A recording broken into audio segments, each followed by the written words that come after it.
আজকে আমরা পাটিসাপটা বানাবো। তো তার জন্য প্রথমে আমরা পুরটা তৈরি করে নেব। তো প্রথমে 500 গ্রাম মতো দুধ দিলাম কড়াইয়ে। দুধটা এবার ভালো করে ফুটিয়ে একটু মেরে নেব। তো দুধটা এখন ভালো মতো ফুটছে, একটু ভালো করে জাল করে নেব।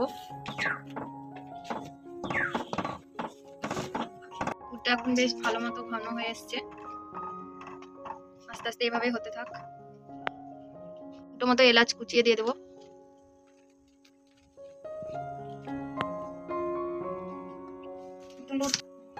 এবার দুধটায় 1 চামচ মতো সুজি দিয়ে দেবো, বড় চামচের 1 চামচ সুজি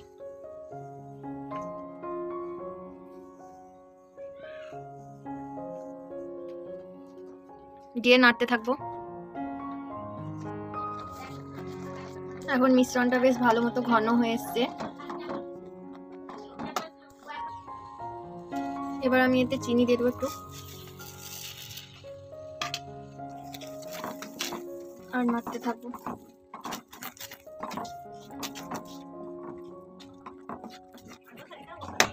এবার আমি একটু এতে খেজুরের গুঁড়ো দিয়ে দেবো, এতে সুন্দর গন্ধটা আসবে। আর নাড়তে থাকবো।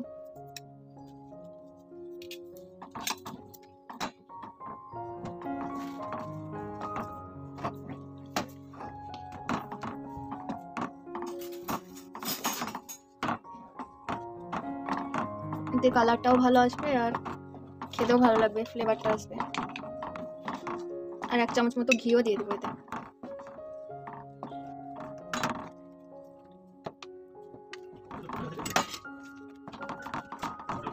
আর মিশ্রণটা অনেকটা ঘন হয়ে এসছে, আর একটু সময় জাল করলে আমাদের পুরটা রেডি হয়ে যাবে।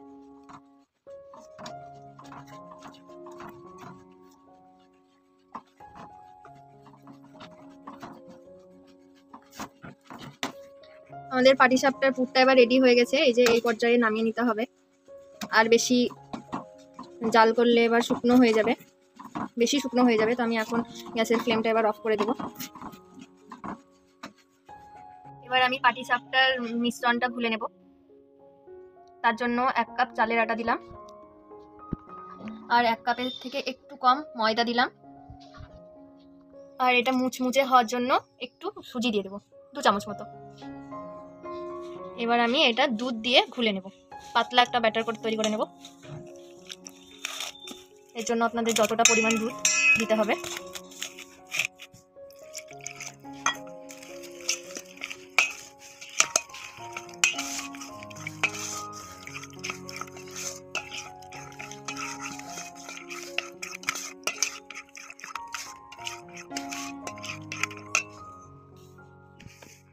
একটু লবণ দিয়ে দেব, আর 1 চামচ মতো চিনি।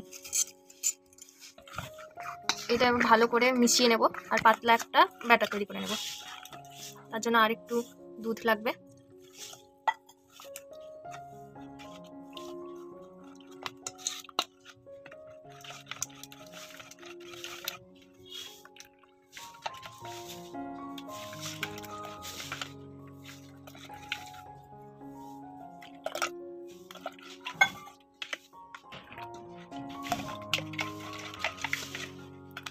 আমার মনে হচ্ছে এখন একটু ঘন হয়ে আছে, তো আরো একটু দুধ দিয়ে দিলাম।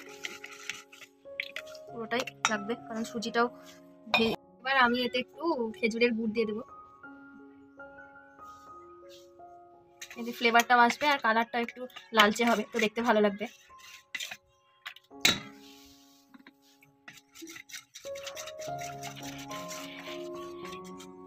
এই যে এবার আমাদের ব্যাটারটা এবার রেডি হয়ে গেছে। এটা কিছুক্ষণের জন্য রেস্টে রেখে দেবো, তারপর তখন পিঠেগুলো বানাবো। এটা এবার 15 থেকে 20 মিনিট মতো রেস্টে রাখার পর এবার পাটিসাপটাগুলো আমরা করতে লাগবো। পিঠেগুলো তৈরি করার জন্য একটা ননস্টিকের তাওয়া নিয়ে নিয়েছি। চেষ্টা করবেন আপনারা এই ননস্টিকেরই তাওয়া নেওয়ার, কারণ তাহলে পিঠেগুলো ভালো করে উঠবে, লেগে যাওয়ার চান্স থাকবে না। এবার তাওয়া গরম হয়ে গেছে, একটু ঘি জাস্ট তাওয়াটাই গুলিয়ে নেব। ঘিটা ভালো করে গুলিয়ে নেওয়া হয়েছে। এবার আমি এগুলো করব। তার জন্য 1 চামচ মতো ব্যাটার নিয়েছি। প্রথমে এইভাবে চারিপাশটা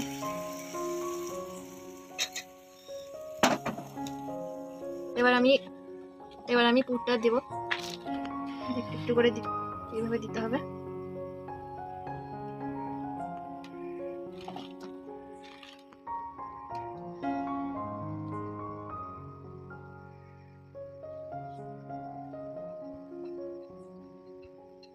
এবার পুর দিয়ে নিলাম, এবার এটা ভাঁজ করে নেব।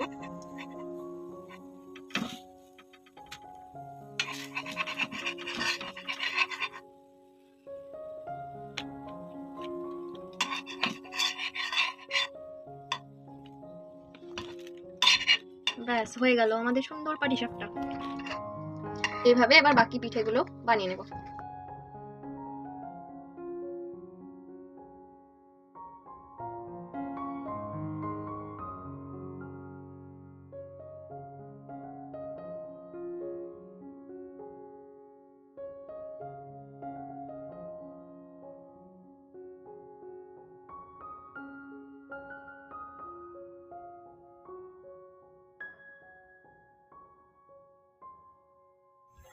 এই যে আমাদের পাটিসাপটাগুলো রেডি হয়ে গেছে, এবার আমরা গরম গরম খাবো।